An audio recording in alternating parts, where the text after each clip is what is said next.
Alors nous allons maintenant faire une réelle fabrication. Pour ça, comme d'habitude, allez au menu traitement, mais cette fois gestion des fabrications, document de fabrication.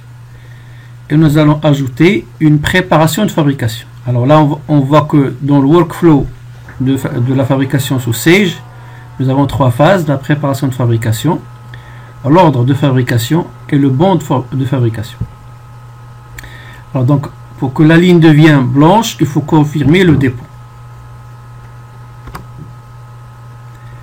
F4 pour choisir le produit à fabriquer au grave 2, quantité 1.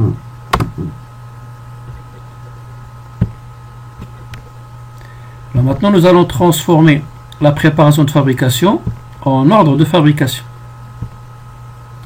Alors là, on nous demande de saisir un numéro de série. Je vais donc exploiter le numéro de série A1.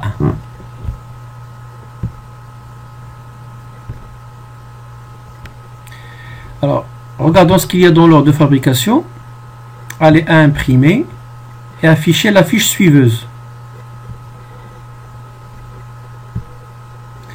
Alors, dans la fiche suiveuse, on a le détail qu'il nous faut pour comprendre comment un objet au grave 2 serait fabriqué. Alors, un objet au grave 2, il est fabriqué à partir d'un objet au grave 1. Et pour faire ceci, il faut sortir au grave 1 du stock, quantité 1, et faire sur cet objet-là 2 opérations. L'opération 10 et l'opération 20 que nous avons déjà déclaré dans la gamme opératoire. Alors, on l'appelle fiche suiveuse parce qu'il suit réellement un ordre de fabrication. Les opérateurs qui traitent le produit, ils mettent leurs commentaires à la fin de chacune des phases. Dernière étape, on transforme l'ordre de fabrication en bon de fabrication pour déclarer que l'ordre est clos. Alors pour ça, Sage nous demande de confirmer les temps prévisionnels que nous avons saisis pour les machines. Nous allons ici juste dire que les temps réels sont les mêmes que les temps prévisionnels. Donc l'X graveuse a réellement travaillé 0,2 heures et que la poly a travaillé 0,15 heures. Après, si je nous demande de saisir un numéro de série pour au grave 2, alors, je vous rappelle qu'au grave 2, c'est quasiment le même objet qu'au grave 1, à part qu'on a ajouté de la gravure. Donc, il est intéressant de réutiliser le même numéro de série.